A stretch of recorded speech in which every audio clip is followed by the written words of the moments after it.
ladies and gentlemen, coming at you with the final Steam Deck review, and LinusTechTip is calling the Steam Deck is incomplete. If you're interested in that, make sure to smash. If you think Steam Deck will be trash, leave a dislike. I want to see where you at, and I want to get right into it because right now there are issues going around. We're hearing that the thumbstick is having a drifting issue, but Valve is claiming that they have patched that, so that's no longer gonna be a problem. I really want to see if we will talk about that or not, and with that, let's get right into it. Get the Steam Deck cold takes just a few seconds.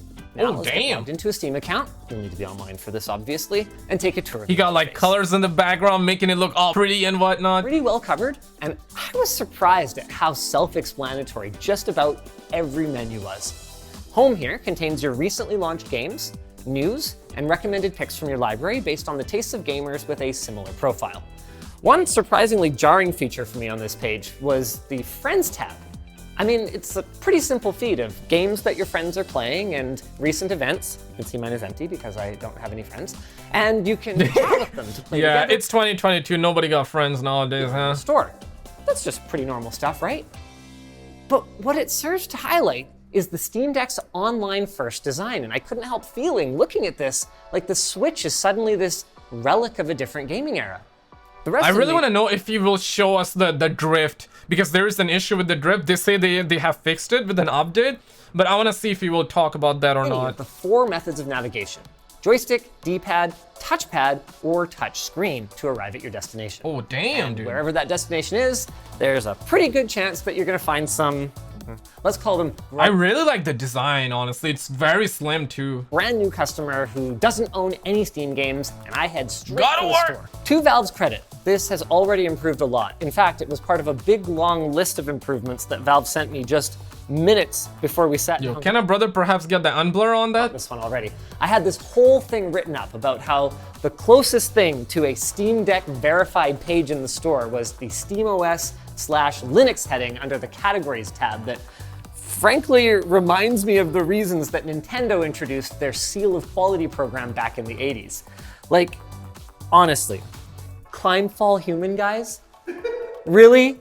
I wonder if it's a Fall Guys ripoff. One of the new yeah, ripoffs everywhere, bro. Ripoffs. Wives cheat to ride my meat. Fortunately, that mess has been papered over with a proper Great On Deck header that allows you to browse titles that are verified to run flawlessly by category, popularity, ratings, discounts, all the usual fare. I think this is gonna be massive. This is if it truly comes out with that polish and it's finished, it's complete, and it's not as buggy as people are making it feel like to be, I think it's gonna be good. Game, or this super cool compatibility layer called Proton or Steam Play. So this is great, but there's a bit of a navigation problem here, Valve. Where on earth is the comprehensive list of Deck verified games? You've got this wonderful page on your website outlining the 4 different tiers of compatibility: verified, playable with tweaks or workarounds, unsupported, and unknown. But nowhere on the official site, or more importantly, in the store, can I just browse a comprehensive list of every game that works on the deck. Another growing and whatever pain, the yeah? reason is for this obfuscation, I don't care. It's a terrible user experience. My first Google hit for a work My guy going was off. this list on digital trends from a few days ago, which led me down a rabbit hole to steamdeckverified.avery.cafe, a totally credible sounding site that scrapes the SteamDB database for verified status flags and then makes them easily searchable. Big props to the community maintainers of both of these projects, but my gratitude towards them doesn't change the fact that neither of them should be necessary if Valve was on top of these things. I'm sure they're gonna get this sorted out in time. But considering that Valve's core competency is supposedly selling games through a digital storefront, it just struck me as a little ironic that I encountered everything from slow page loading to titles not highlighting as I was scrolling, making it There it is. There it is. There it is. back to it and figure out where I left off, to this confusing compatibility error message that I got while trying to download the demo of a Steam Deck verified game. I mean, given the importance of selling games to balance out Valve's aggressive hardware pricing, I hope that the plan is to get this in order as soon as possible. Or There it maybe is. the plan There is it just is. to allow me to buy additional copies Yeah. of games that I already own. While I'm at it, by the way, one more gripe is that while I don't mind the store reloading if I haven't looked at it in a while, if I'm quickly switching back and forth between my library, it would be really nice if it remembered what page I was on. It's really frustrating. Yeah, it's gonna be digital only, right? I remember the PSP days where you could put like the UMD discs as well. That was busted, okay? Device I wanted to use. It is super simple to transfer games to the internal SSD and vice versa. And depending on the game, I saw download speeds over Wi-Fi of anywhere from 30 to 40 megabytes per second, and closer to 60 to 70 with spikes to 100 using a USB Type-C dongle. That's those Zen 2 cores going to work. It's basically Steam, bro. Like, I mean, it's made by Steam, so but it's looking pretty good. And here we'll find a mishmash of games that I bought years ago, ones that I picked up more recently to enjoy on the deck, and pretty much every other unknown status game that I tried was a big fat negatory. The good news is that according to the third-party resources, the number of verified games has been absolutely skyrocketing, including many games that I would actually want to play while I wait for some of my favorites to arrive. And more good news, every verified game I tried, with the exception of Fez, yo, that was Cuphead. Crashing issues with, was a smooth. Every time I see Cuphead, it reminds me of Takashi. That's who it brings me back to. I don't know why. In some cases. Let's talk about some really cool stuff the Steam Deck does better than a Windows handheld. Say I'm on the bus, gaming away, and boom, we're at my stop. Look at that sleep speed. Now I'm walking down the street, ready to continue, and bam. Xbox? Sure. But I'd like to see a Windows PC do that. How about sleep? Homie's looking like a stud donut right now, though. God damn. The Steam Deck loses about 10% of battery every 24 hours in sleep. It's not quite Apple level, I mean, what is? But it's miles better than most Windows laptops. Okay, so now I'm in my game here, right? I'm just farming some wild boars or something, and I want to hang out in voice chat without going through the hassle of installing Discord in desktop mode or whatever. Steam menu, friends, voice chat, and man, let me put it this way.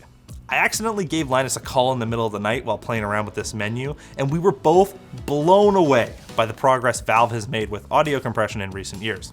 And adding icing to the cake, he described the mic quality on the Steam Deck as mid-tier, which is high praise indeed for a microphone on a $400 handheld that's a couple of feet from your face.